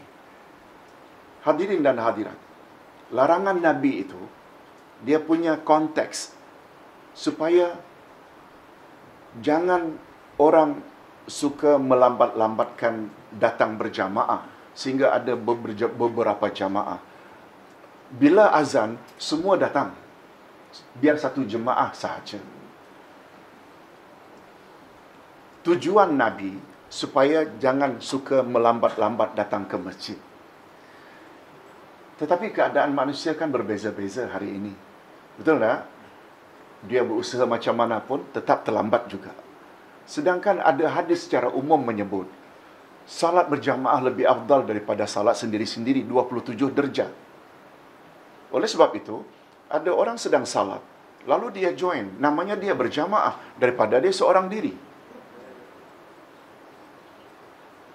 Itu sebabnya Ustaz selalu katakan, memahami hadis ada dua cara, tekstual dan kontekstual. Teks, bila ambil teksnya saja, memanglah tak bolehlah maknanya.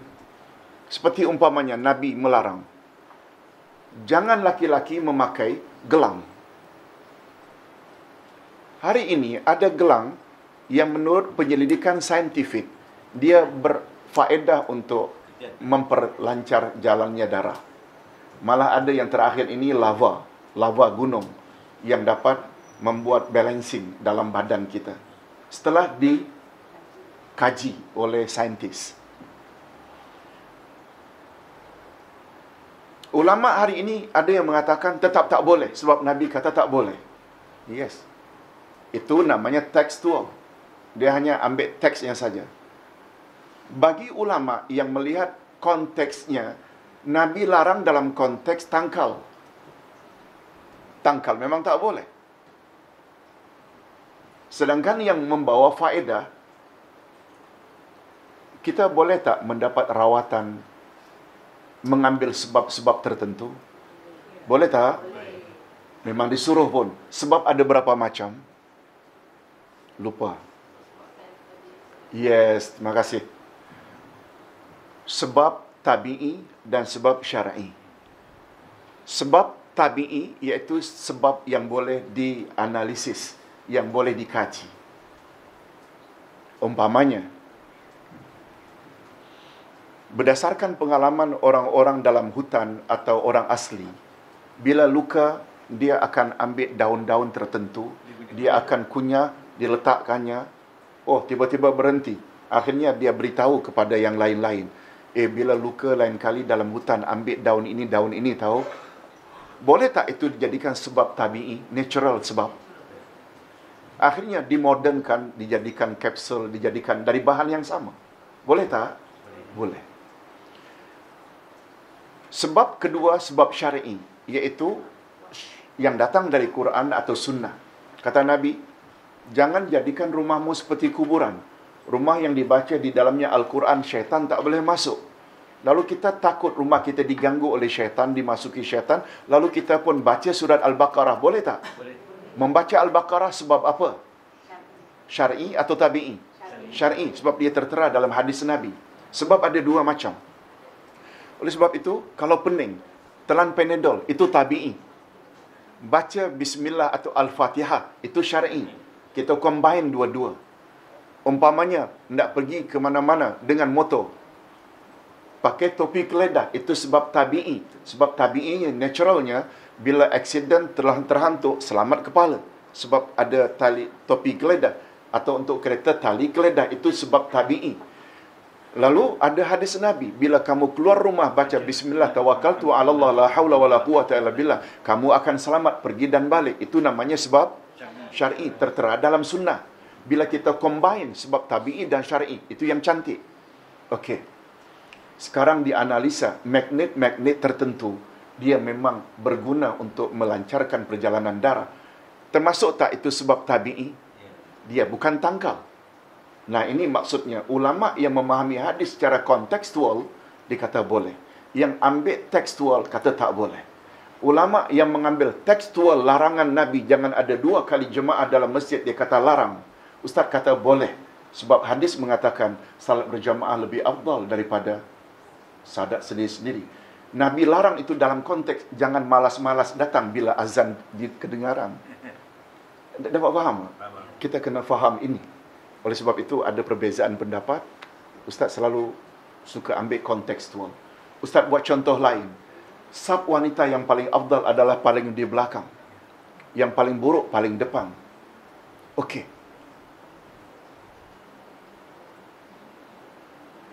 Nabi sebut itu dalam konteks supaya terpelihara dari fitnah. Di zaman Nabi tidak ada tabir antara laki-laki dan wanita. Tapi bila ada tabir laki-laki dan wanita, tetap kata ulama fiqh, wanita di depan lebih afdal. Sebab yang dibimbangkan timbul fitnah tak timbul. Lihat tu konteks. Cuma kemampuan untuk buat begini memang tak boleh sembarang orang lah. Kita kena ambil pandangan para ulama. Macam itu. Ya. Kalau Pak Nik dah berdiri ni maknanya dah kena tutup lah. Minta maaf. Subhanakallahumma wa bihamdika asyhadu an la ilaha illa anta astaghfiruka wa atubu